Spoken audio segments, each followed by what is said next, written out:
নমস্কার, আপনারা দেখছেন বাংলা দর্শন আর আমি সাথে তরুণ দুলে আজকের গুরুত্বপূর্ণ প্রতিবেদন আপনাদের সামনে উত্থাপন করব।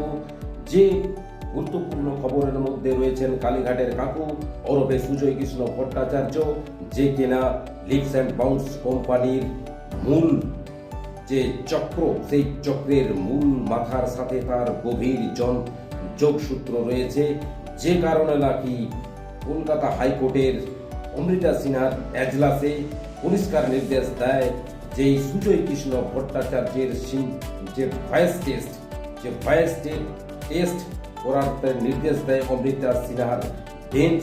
এবং সেই মোতাবেকই ইডি যখন এসএসকেএম এ ডাক্তারদের সাথে কথা বলেন এবং তার ভয়েস স্যাম্পল যে কালেকশন করার জন্য কথা বলেন, এবং দেখা যাচ্ছে সেখানে এসএসকেএম প্রচুর টালবাহানা করেন, বিভিন্ন রকম ছল চাতুরির অবলম্বন করেন এবং দীর্ঘদিন যাবৎ আমরা দেখছি প্রায় 3 থেকে 4 মাস, মানে 135 দিনের মতো সুজয় কৃষ্ণ ভট্টাচার্যকে এসএসকেএম এ ভর্তি রেখে দিয়েছেন, যেখানে সাধারণ মানুষ, যেখানে গরিব মানুষ, যেখানে চিকিৎসার অভাবে বেড না পেয়ে মারা যান, দীর্ঘদিন অপেক্ষা করেও যেখানে তার একটা বেড পাওয়া যায় না।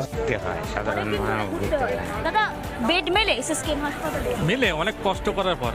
কিন্তু এখানে তো AC1 কেবিন রয়েছে, এখানে বেড পাওয়া সহজ তো? না, অত সহজ না। ও তো মোটা মন্ত্রী আমলাদের সহকর্মী টর্মী হলে পাওয়া যায় মনে করছি। আরো কয়েকজন রয়েছে, তাদের সঙ্গে কথা বলি। দাদা, AC1 কেবিন রয়েছে সামনে, বেড পাওয়া সম্ভব?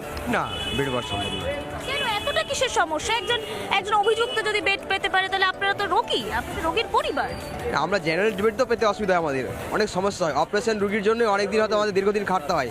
দেখা যাচ্ছে বিভিন্ন ধরনের আমরা আসি, কিন্তু দেখা যাচ্ছে বেড নেই আর নো বেড লিখে পাঠিয়ে দেয় আমাদের। ঘোরার পরে বেডটা পাই আমরা। বেড পান? বেড পাইনি এখন পর্যন্ত। আপনি এখনো পর্যন্ত দাঁড়িয়ে আছেন এখানে, বেড পান? কালকে রাত্রে 1টার সময় বহরমপুর মেডিকেল ট্রান্সফার করেছে, কিন্তু এখন পর্যন্ত বেড পাইনি। বারবার দেখছি এই লাইন থেকে বারবার ওখানে চোখ চলে যাচ্ছে, অনেকটা দূরে মনে হচ্ছে ওখানে বেড পাওয়া। হ্যাঁ, অনেক তো দূরে, ও তো মন্ত্রীদের জন্য, এটা তো পাবলিকের জন্য নয়। কেন পাবলিকের জন্য নয়? কেন, এটা তো রোগীদের জন্য।